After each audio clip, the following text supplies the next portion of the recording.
금요기도회 기대하고 오셨습니까? 주님께서 이 밤에 큰 은혜로 우리와 함께 해주실 것을 믿습니다. 금요일만 되면은 제가 저희 아들에게 오늘 아빠 설교야 이렇게 얘기합니다. 그럼 저 6살 된 저희 첫째가 저를 위해서 꼭 기도를 해줍니다. 오늘은 아닌데요. 그때도 금요일이었는데 막 아침에 이제 샤워를 하고 있었어요. 근데 아이가 일찍 일어나가지고 이제 화장실을 들어온 겁니다. 그래서 제가 샤워하는 와중에 너무 이제 급해갖고, 그날도 금요일이었거든요. 야, 오늘 아빠 설교야. 그랬더니 얘가 그럼 기도해야 되겠네요. 그래요. 그래서 샤워를 막 하고 있다가 그래 꼭 기도해줘. 그래서 나중에 이제 기도를 해줄 줄 알았습니다. 우리가 기도 부탁하면은 바로 하지 않지 않습니까? 근데 샤워를 막 하고 있는데 얘가 갑자기 하나님 일 시작하는 거예요.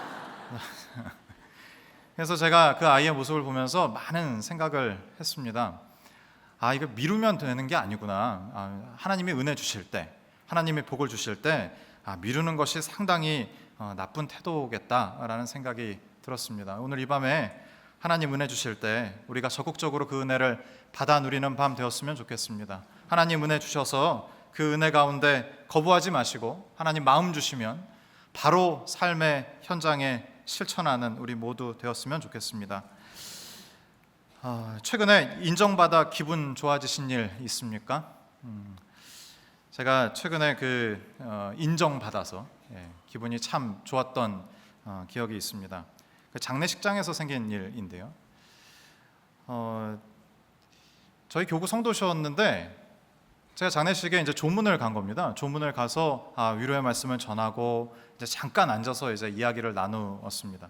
근데 성도님이 이렇게 본인의 이야기를 이제 하시더니 대뜸 목사님 금요일에 은혜를 많이 받았습니다. 이제 기도에 오시는 분이었나 봐요. 그 뒤에 얘기가 계속 어머니에 관련된 얘기, 본인의 얘기가 아니라 그때 얼마나 은혜가 컸었나 이런 얘기를 하시는 겁니다. 어디라고 말씀드렸죠? 장례식장입니다. 장례식장에 제가 위로하러 갔다가 칭찬을 듣고 왔습니다. 그래서 참 이렇게 장소와 어울리지 않는 칭찬을 듣고 온다 그러면서 오는 차 속에서 계속 그 집사님의 은혜 받았습니다 그 말이 계속 생각이 나는 겁니다. 그래서 기분이 참 좋았습니다. 얼마 전에 이번 주 월요일이었던 것 같은데요. 저희 사역반에 또 장례가 하나 있었습니다. 이관 예배 인도를 했는데 되게 중요한 예배입니다. 왜냐하면 이 시댁은 전혀 믿지 않는 가정인 겁니다. 그래서 우리 집사님만 이제 믿음이 있으시고 남편분도 이 시댁 식구 전체가 이제 믿음이 없는 가정, 그 가정의 시모상이었습니다. 시어머니 장례였는데 시어머니를 10년 넘게 아주 긴 시간 동안 이분이 모셨던 거죠. 그래서 어머니도 이분이 전도해서 영접하고 돌아가셨습니다. 그래서 가족분들에게 교회장으로 하겠다 그래서 허락을 받아내신 거죠. 이거 대단한 일입니다. 그 가족분들도 참 어려운 결정 해주셨습니다. 너무 중요한 예배인 줄 아니까 제가 준비를 잘 이렇게 열심히 해서 갔습니다. 가서 인도를 다 하고 또 그 자리에 앉아서 이렇게 얘기를 나누는데 저희 집사님이 워낙 그렇게 좀 유쾌하신 분입니다. 훈련 때에도 그분의 웃음소리가 없으면 우리 사역반이 아닙니다. 독특한 웃음소리가 있습니다. 근데 그날도 이제 장례식장인데 어머니 시모상인데 그렇게 이렇게 표정이 밝으시더라고요. 그러면서 이제 저한테 오셔갖고 너무 중요한 장례 첫 예배였는데 잘 인도해 주셔서 감사하다고 그러셨어요. 그러고 나서 대뜸 또 하시는 말씀이 제가 똑같이 이렇게 따라야 되는데 목사님 근사하세요 그러는 거예요. 그리고 이건 대체 뭔가 그래갖고 이거 어떻게 반응을 해야 돼요. 이게 막 이제 장례 예배 끝나고 딱 앉아 있는데 목사님 근사하세요 그래. 어떻게 해야 되나 그래갖고 주변에 있는 집사님들이 좀 이렇게 마무리를 잘 해주셨어요. 어떻게 마무리되는지는 잘 모르지만 그렇게 나왔습니다. 그래서 그 이후에 하여튼 힘들고 어려울 때 그 목소리가 자꾸 생각나는 겁니다. 목사님 근사하세요 그래. 우리가 이처럼 인정받으면 상당히 기분이 좋습니다. 이것이 자연스러운 감정입니다. 그런데 이 인정이 인생의 유일한 목표가 되는 순간 이상해진다라는 거죠. 누구의 인정도 아닌이라는 책이 있습니다. 인정 중독에 대해서 이 작가가 정의를 내리는데 한번 들어보세요. 인정 중독은 타인에게 인정받을 때만 자신의 가치를 확인할 수 있는 심리 상태에서 생겨난다. 나로 인해서 상대방이 기뻐하거나 만족할 때 안심한다. 사는 의미도 느껴진다. 반대로 상대방에게 인정받지 못하면 자신이 아무런 가치도 없는 존재로 느껴진다. 기분이 순식간에 곤두박질치고 의기소침해진다.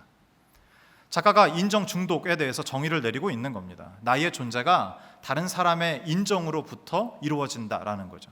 다른 사람의 눈치를 보기 시작하는 겁니다. 저 사람이 나의 말과 나의 행동에 만족하고 있는가? 저 사람이 내가 하는 모든 일에 기뻐해주고 있나? 이런 눈치를 보기 시작한다라는 거죠. 인정받고자 하는 것은 나쁜 것이 아닙니다. 잘못된 것이 아닙니다. 그것은 자연스러운 감정입니다. 꼭 인정에 대한 얘기를 하면 우리가 사도행전의 헤롯의 죽음을 떠올립니다. 헤롯이 좋은 옷을 입고 사람들에게 연설을 하자 사람들이 어떻게 반응하죠? 이것은 신의 목소리다 그랬습니다. 그랬더니 누가가 어떻게 기록합니까? 하나님께 마땅히 돌리지 않을 영광을 돌리지 않아서 헤롯이 벌레 먹어 죽었다 이렇게 기록합니다. 그런데 역사상의 사실과는 조금 다릅니다. 헤롯은 이렇게 연설을 마친 이후에 5일 뒤에 심한 복통으로 이제 고통을 호소하다가 죽었다고 합니다. 이 역사상 기록입니다. 그런데 왜 누가는 이렇게 기록했을까요? 그 당시 사도행전 12장의 전체 맥락을 보면은 야고보가 죽습니다. 초대교회의 큰 지도자였던 야고보가 헤롯의 핍박 때문에 죽임을 당합니다. 그리고 극심한 박해가 시작되었다라는 기록이 있습니다. 그래서 이스라엘 그 초대교회의 많은 그 크리스찬 공동체에서는 헤롯은 원수입니다. 그래서 헤롯이 죽었다라는 소식을 듣고 아마 누가가 아주 그 이를 갈면서 이거는 벌레 먹어 죽은 거야 막 이렇게 기록했나 봅니다. 그러니까 우리가 인정받는 것에 대해서 그렇게 너무 걱정하거나 내가 이렇게 인정을 받아도 될까 근심하지 않아도 된다라는 얘기입니다. 특수한 상황에서 이러한 기록이 있다라는 우리가 이렇게 이해하고 인정을 받고자 하는 것은 우리의 자연스러운 감정이기 때문에 하나님이 누군가의 인정을 받고 기분이 좋아진 내 모습을 책망하시지 않는다라는 거죠. 그런데 문제는 여기에 있습니다. 이 인정받는 것이 인생의 최고의 목적이 되는 순간 이것은 심각한 문제가 생긴다라는 거죠. 우리가 사는 사회는 인정 중독을 강요하는 사회다라고 해도 과언이 아닙니다. 누구의 인정도 아닌이라는 책에서 이런 또 대목이 있습니다. 인정 중독이 자라는 사회는 개인에게 고통을 강요하는 사회다. 중략하고요. 인정 중독 사회는 위계 질서로 사회 구조를 유지한다. 군대 문화, 다시 말해 계급장 문화라고 할 수 있다. 그러니까 우리가 살아가는 문화 자체가 이런 서열을 중시하는 계급장 문화다라는 거죠. 여기에서는 우리가 노력해서 얻어야 되는 것이 인정입니다. 사람들의 인정을 받고 이 사회 구조 안에서 점점 위쪽으로 올라가야 우리가 더 행복하게 살 수 있다라고 이야기하고 있기 때문입니다. 높아지려고 하는 모든 시도가 우리의 권력을 향한 욕망도 있겠지만 사회적인 분위기 자체가 그렇다라는 것이죠. 해결 방안은 뭡니까? 타인의 인정을 받지 못할까 봐 불안하지 않으려면 사회가 제시하는 방식은 이런 거죠. 돈을 갖고 힘을 갖고 사람들과는 무관하게 너의 존재 자체를 인정할 수 있는 무언가를 거머쥐어야 된다라는 겁니다. 근데 현실은 그렇습니까? 이 해결 방안대로라면 높은 자리로 올라가고 권력과 돈을 가지면 인정 욕구, 인정 중독에서 자유로워져야 되는데 우리의 사회는 그렇지 않습니다. 현실이 그렇지 않습니다. 한진, 경영진 사례가 그렇지 않습니까? 이 사람들은 돈이 있고 권력이 있는 사람들입니다. 그렇다면 우리가 생각하기에 또한 사회가 말하는 방식대로 하면 이 사람들은 누구보다도 마음이 넓어야 되잖아요. 여유로워야 되지 않습니까? 누가 뭐라고 하든 내 마음에 잠깐 잘 들지 않아도 충분히 내 마음을 만족시켜주지 않아도 그 사람의 처지와 상황을 이해하는 사람이 되어야 하지 않습니까? 그런데 그렇지 않잖아요. 그 경영진들이 화나고 막 이렇게 분노를 표출하는 그 내용 중에 하나가 너 나 무시해? 이래요. 자기가 고용한 사람이 자기의 마음에 맞게 움직여주지 않으니까 왜 너 무시하냐는 거죠. 돈이 있고 권력이 있고 힘이 있는 사람의 말입니다. 사회가 말하는 어떤 방법이 우리를 이 인정 중독에서 자유롭게 해주지 못한다라는 근본적인 사례라고 할 수 있겠습니다. 가정에서는 다릅니까? 가정에서의 강자는 누굽니까? 부모입니다. 힘이 있고 경제력이 있고 말의 권위가 있습니다. 부모들이 약자인 자녀에게 상당히 많은 폭력을 행사할 때가 많이 있습니다. 나는 왜 고민하는 게 더 편할까라는 책이 있어요. 이 책에서 이렇게 내용을 설명합니다. 정서적으로 미성숙한 부모의 입장에서는 자녀를 위협하는 것만큼 자신의 힘을 체감할 수 있는 것은 없다.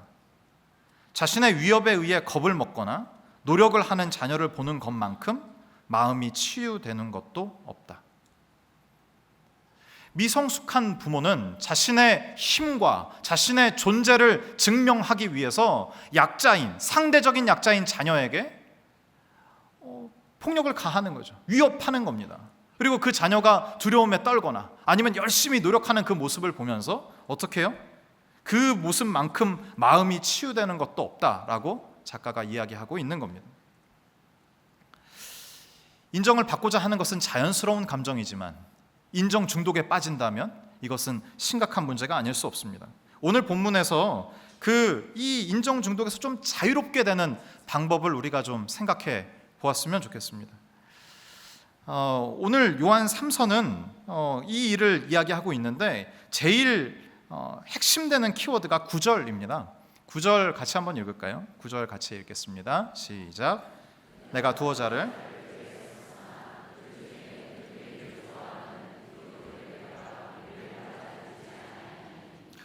여기서 으뜸되기를 좋아하는 이 표현에 주목하시면 좋겠습니다. 저것이 높아지려고 하는 사람의 성향을 이야기하는 거거든요. 인정을 받고자 하는 마음을 으뜸되기를 좋아하는 이라고 표현하였습니다. 그 인물이 누굽니까? 디오드레베인 거죠. 자기는 인정을 받고자 하는 그 인정 중독자입니다. 이 사람은요. 그래서 다른 사람들을 용납하기는커녕 맞아들이지 않았습니다. 요한은 이 요한 3서를 누구에게 쓰는 걸까요? 1절입니다. 1절 같이 한번 읽죠. 같이 읽겠습니다. 시작. 장로인 나는 사랑하는 가이오 곧 내가 참으로 사랑하는 자에게 편지하노라. 여기서 보면 장로인 나는 요한입니다. 사랑하는 가이오에게 편지하는 거죠. 근데 그 가이오는 요한과 어떤 관계에 있습니까? 곧 내가 참으로 사랑하는 자. 요한과 긴밀한 사랑의 관계에 있는 가이오에게 요한이 편지하고 있습니다. 가이오는 어떤 사람입니까? 5절에 잠깐 볼까요? 5절 같이 읽겠습니다. 시작. 사랑하는 자여 내가 무엇이든지 형제 곧 나그네 된 자들에게 행하는 것은 신실한 일이니. 이 사람은 형제 곧 나그네 된 사람을 얼마든지 맞아들이고 여유로운 마음으로 품어줬던 섬겼던 사람이라는 거죠. 그에게 어떤 내용을 전달하기 위한 편지입니까? 12절입니다. 12절 같이 읽겠습니다. 시작. 데메드리오는 뭇사람에게도 진리에게도 증거를 받음에 우리도 증언하노니 너는 우리의 증언이 참된 줄을 아느니라. 이 가이오에게 데메드리오라는 사람을 소개할 목적으로 이 편지를 쓴 겁니다. 다시 핵심 키워드를 잠깐 볼까요? 9절 말이죠. 9절입니다. 다시 한번 읽겠습니다. 다시 읽겠습니다. 내가 두어 자를 교회에 썼으나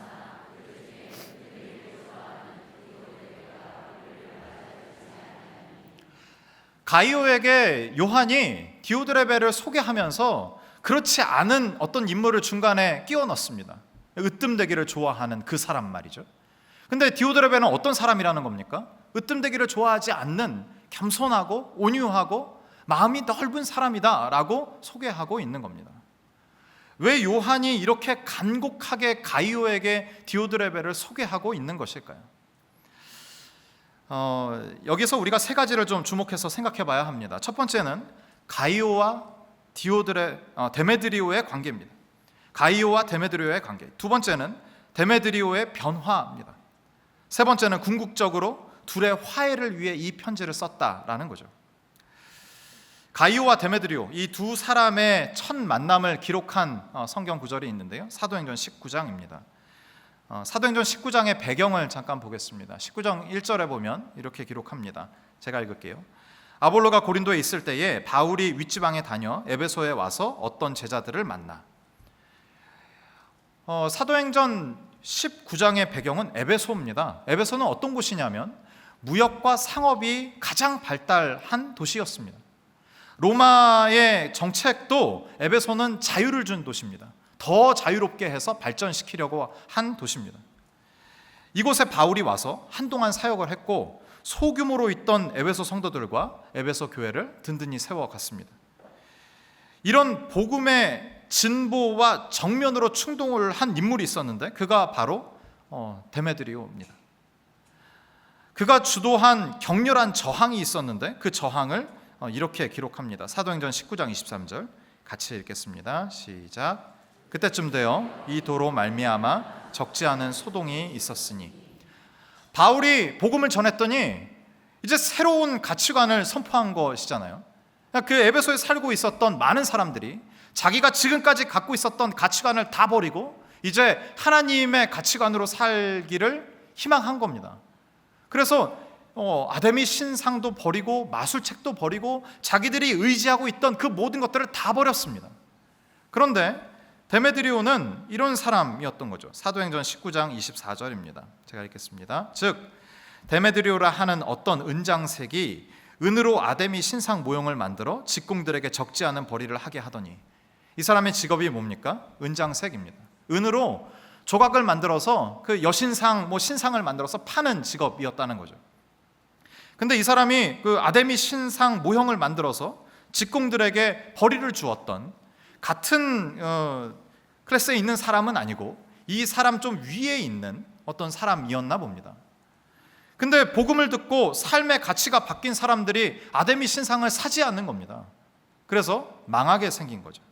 이 극심한 손해가 있는 이 상황에 데메드리오가 자기와 동업하는 많은 사람들을 선동해서 바울과 그 사람들을 함께했던 그 모든 사람들을 잡아들였습니다. 사도행전 19장 29절입니다. 제가 읽을게요. 온 시내가 요란하여 바울과 같이 다니는 마게도냐 사람 누구요? 가이오와 아리스다고를 붙들어 일제히 연극장으로 달려 들어가는지라. 데메드리오와 가이오의 첫 만남이 여기에서 이루어집니다. 바울을 따라서 이제 복음을 선포하는 복음 전도 여행을 같이 온 사람이 가이오였는데 그 복음이 듣기 싫다고 복음 전하는 그 사람들을 묶고 가둔 사람이 데메드리오였습니다. 데메드리오는 대도시 에베소라는 위계 질서 속에 꽤 상위에 위치한 인물이었던 것 같습니다. 그의 능력으로 많은 이들이 돈을 벌어 생업을 이어가고 있었던 상황입니다. 그가 사람들을 선동했던 말을 한번 들어보시기 바랍니다. 사도행전 19장 25절입니다. 그가 그 직공들과 그러한 영업을 하는 자들을 모아 이르되 여러분도 알거니와, 같이 읽을까요? 우리의 풍족한 생활이 이 생업에 있는데. 사람들에게 선동을 하는데 어떤 내용으로 선동하고 있습니까? 우리가 망하게 됐다, 우리가 더 이상 돈을 벌 수 없게 됐다, 이 경제적인 문제로 선동하고 있는 겁니다. 복음으로 인해 받은 경제적인 피해가 막심하다라고 이야기하는 것 같습니다. 그러나 뒤이어 말하는 그의 말을 통해서 그의 마음을 조금 더 깊이 알게 됩니다. 이 사람이 돈에 대한 이야기를 하고 있는 것 같지만 그 이면에 다른 욕망이 있었다라는 거죠. 27절입니다. 27절 같이 한번 읽겠습니다. 같이 읽죠. 시작. 우리의 이 영업이 천하야질 위험이 있을 뿐 아니라 큰 여신 아데미의 신전도 무시당하게 되고 온 아시아와 천하가 위하는 그 위험도 떨어질까 하노라. 제가 이렇게 표시를 해놨는데 그 표시된 것만 읽어볼까요? 천하여질 위험, 무시당하게 되고 그 위험도 떨어질까 하노라. 돈에 대한 이야기를 하고 있는 것 같지만 이 사람의 주된 관심은 뭐예요? 예전에 받던 인정을 받지 못하게 될까 봐 두려운 겁니다. 우리가 예전에 사람들로부터 받았던 그 인정을 이제 받지 못할 수 있어 라고 사람들을 선동하고 있는 거죠. 사람들이 이전처럼 자신들을 인정하지 않을 것이라는 불안을 데메드리오가 자극하고 있는 겁니다. 이 모든 복음에 반대되는 이 소동을 주도했던 사람이 누구라고요? 데메드리오였습니다. 9절 그 키워드로 제가 드렸던 이 9절 다시 한번 보겠습니다. 같이 한번 읽을까요? 같이 읽겠습니다. 시작. 내가 두어 자를 교회에 썼으나 그들 중에 으뜸되기를 좋아하는 디오드레베가 우리를 맞아들이지 아니하니. 데메드리오도 으뜸되기를 좋아하는 디오드레베와 같은 인물이었습니다. 그런데 놀라운 일이 벌어지는 거죠.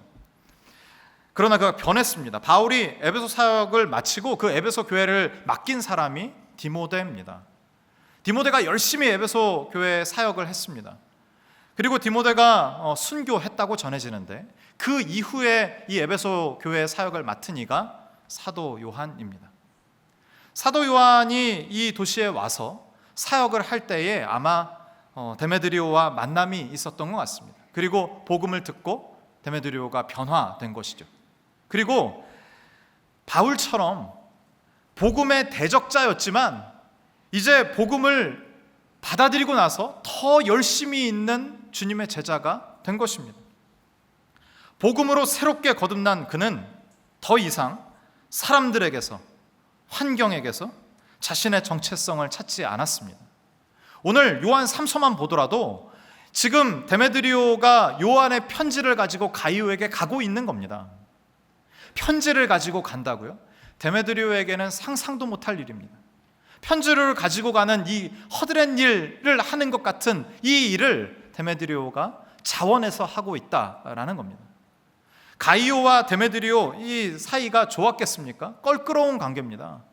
그렇지만 영적인 스승인 사도 요한이 가이오에게 이 편지를 전해줘라 라는 그 말을 듣고 자발적으로 기쁘게 갑니다. 데메드리오가 가이오를 찾아가는 이 모든 과정 속에 데메드리오의 변화를 짐작하게 합니다. 요한은 둘의 궁극적인 화해를 바랬던 것 같습니다. 어떤 인정도 아니고 둘의 궁극적인 화해를 통해서 하나님이 이루실 일을 기대했던 것 같습니다. 건강한 관계가 담보될 때 건강한 자존감이 세워집니다. 우리가 어떤 사람들의 인정을 받으려고 막 목을 메고 있으면 우리의 삶이 자유롭지 못합니다. 하나님 안에서 하나님의 인정을 받을 그때에 받는 그 경험이 있고 나서야 우리는 대인관계에 자유로워질 줄 믿습니다. 책에서 이런 얘기를 합니다. 누구의 인정도 아닌이라는 책에서 우리가 우리의 자존감, 다른 사람의 인정과 다른 사람의 기준이 아닌 우리의 자존감을 지킬 수 있는 단 하나의 방법이라고 하면서 제시합니다. 소제목이 이렇습니다. 자존감을 지켜줄 단 하나의 보호 방패. 너무 매력적이지 않습니까? 이 보호 방패만 가지면 다른 사람들의 시선과 이목과 상관없이 내 존재가 지켜지는 겁니다. 책의 내용이 이렇습니다. 이 보호 방패는 외부의 위로자 또는 심리의 내면에 존재하는 위로자를 말한다. 어릴 때는 엄마 같은 실제 외부의 인물이 이런 위로자의 역할을 하지만 자라면서 그 대상은 내면의 위로자로 마음속에 내재화된다. 내적인 보호 방패를 가진 사람은 인정 중독에 빠지지 않는다. 타인의 인정이 없어도 스스로 자신의 가치를 발견하고 자존감을 유지할 수 있는 능력, 즉 건강한 자기애를 가졌기 때문이다. 너무 멋진 이야기고 희망을 갖게 합니다. 소망을 갖게 합니다. 그런데 제가 이 글을 읽으면서 잠깐 좌절했습니다. 왜냐하면 이 표현 때문에 그렇습니다. 어릴 때는 엄마 같은 실제 외부 인물이 이런 위로자의 역할을 하지만 자라면서 그 대상은 내면의 위로자로 마음속에 내재화된다. 그러니까 우리의 마음속에 나 자신을 인정하는 내가 자리 잡기 그 이전에 누가 필요하다는 겁니까? 엄마와 같은 어떤 존재가 필요하다라는 거죠. 저는 너무 일찍 아버지가 돌아가셨고 어머니는 일하시기에 바빴습니다. 그래서 저 자신을 있는 그대로 인정해주는 존재라고 생각해 보면 전무했던 것이 사실입니다. 여기서 보면 어릴 때는 엄마와 같은 실제 외부 인물이 있어야 된다라고 얘기하는데 외부 인물이 있고 그 사랑을 경험한 그 경험이 있은 그 이후에 내 안에 나를 인정하는 그 누군가가 이제 자리 잡게 된다라고 작가가 이야기하는데 저는 이 대목이 너무나도 마음이 아팠습니다. 그런데 곰곰이 다시 한번 생각을 해봤더니 이 보호방패가 저에게 있었더라고요. 그것은 다름 아닌 우리가 알고 우리를 너무나도 사랑하시고 그 아들을 보내서 그 극렬한 사랑을 극적으로 표현하신 하나님이셨습니다. 5살의 저희 아버지는 병약하게 돌아가셨지만 영원하신 아버지 되신 우리 하나님은 저에게 어린 그 시절부터 지금까지 굳건한 보호자요 인도자가 되어주십니다. 그분이 우리를 보고 계시는 그 경험, 온전히 나를 받아주시는 그 경험이 있다면 우리 안에 건강한 자존감이 생길 줄 믿습니다. 주일에 20살 된 청년을 한 명 만났습니다. 그날 목사님 설교의 주제가 내 옆에 있는 사람을 이제 용납하고 용서하는 그런 주제의 설교였습니다. 20살 지금 이제 재수 과정을 지내고 있어요. 재수하고 있습니다. 열심히 공부하고 있는데 고민이 많겠다, 힘들겠다 싶어서 이제 만나서 이제 격려해 주려고 불렀습니다. 오늘 설교 어땠니? 그랬더니 너무 좋았다는 겁니다. 그래서 뭐가 좋았는데? 그러면서 본인 이야기를 이제 해 주었습니다. 재수학원에 있는데 3월부터 지금 6월이 되기까지 너무 이제 그 눈에 자꾸 밟히는 어떤 아이가 있는 겁니다. 그런데 너무 그 행동과 말과 이런 것이 마음에 들지 않아서 너무 괴롭다는 거죠. 그런데 그날의 설교 주제가 뭐였다고요? 옆에 있는 사람을 어떻게 받아줄까? 이런 주제였다는 거죠. 그래서 저에게 묻는 겁니다. 그런데 그 아이가 놀라운 얘기를 했습니다. 그 모습이 예전에 자기가 정말 인생의 밑바닥, 20살밖에 안 살았는데 인생의 밑바닥을 경험했을 때의 그 모습과 행동을 하고 있어서 예전에 마음에 들지 않는 자신의 모습과 동일해서 너무 힘들다는 얘기를 했습니다. 그러면서 그 친구가 저에게 한 얘기가, 목사님, 어떻게 하면 나 자신을 용서할 수 있어요? 이렇게 물어본 겁니다. 갑자기 심오한 질문을 받으면 멍해질 때가 있습니다. 그래서 제가 조금 생각을 하다가 오늘 설교 주제와 동일한 그 결론을 이야기해 줬습니다. 온전히 내가 누군가에게, 여기 작가는 엄마라고 표현했지만 우리는 어떤 하나님에게, 우리를 사랑해 주시는 사랑이 많으신 그 하나님에게 인격적으로 온전히 용납받는 경험, 그 경험이 있어야 비로소 나 자신을 용서할 수 있다라는 얘기를 해줬습니다. 우리가 우리 자신을 용서할 수 없는 이유는 뭡니까? 나 자신에 기대하는 기대가 크지 않습니까? 우리 자신을 너무 사랑하고 과대평가하기 때문이죠. 이상이 높습니다. 근데 우리의 모습은 어떻습니까? 이 표현을 꼭 해야 되겠네. 용서하고 들으십시오. 우리의 꼬라지가 어떻습니까? 이상은 높지만 우리의 모습은 이런 거, 이 갭이 너무 큰 겁니다. 용서할 수 없죠. 나는 이 정도의 사람이야 라고 망각하고 삽니다. 근데 어떠한 사건을 맞닥뜨리고 내가 형편없는 인간이구나, 사랑 이야기하지만 옆에 있는 사람들을 다 품고 다 사랑한다고 그렇게 자신 있게 얘기했지만 어떤 한 사람도 내가 흔쾌히 사랑할 수 없는 나 자신을 발견하고 실망할 때가 얼마나 많이 있습니까? 그러니까 나 자신을 보면 실망할 수밖에 없습니다. 그러나 나 자신을 용서할 수 있는 방법이 어디에 있습니까? 하나님은 우리를 나 있는 모습 그대로 용납하신다라는 사실입니다. 그 사실을 믿을 때 우리는 우리 자신을 용서할 수 있습니다. 용서는 너무 거창한 표현이고 봐줄만 합니다. 이상에는 가깝지 않은 지금의 이 수준이지만 나 자신을 봐줄 수 있습니다. 용납할 수 있습니다. 왜 그렇습니까? 하나님이 나를 용납하시기 때문입니다. 하나님이 나를 봐주시기 때문입니다. 그리고 이 상태 그대로 놔두지 않으시고 하나님의 구원의 완성의 그때에 우리를 온전히 세우실 것을 믿기 때문입니다. 그것이 우리의 소망인 줄 믿습니다. 그것을 경험한 자들만이 인정 중독에서 자유로울 수 있습니다. 사람들의 시선에서 자유롭고 싶으십니까? 하나님께 온전히 용납받는 경험을 하시기 바랍니다. 주님 앞에 나와서 내 모습 그대로 받아주시는 주님을 만나시기 바랍니다. 구원을 받았지만, 하나님의 자녀가 됐지만 여전히 사람들의 인정에 목말라 하고 계십니까? 그 인정의 끝이 무엇인지 우리가 잘 알고 있지만 그것을 아직 붙잡고 계시다면 오늘 이 밤에 나를 있는 그대로 용납해 주시는 주님의 품에 안기시지 않겠습니까? 그로 인해서 우리가 다른 사람들이 아니라, 다른 사회적인 어떤 기준이 아니라 하나님의 자녀라는 사실만으로도 당당하게 살아가는 그 힘과 능력을 이 밤에 주님이 공급해 주시기를 간절히 바라고 원합니다. 이 시간 함께 기도할 때 주님, 우리 가운데 주님 안에서 온전히 용납된 그 용납을 허락하여 주옵소서.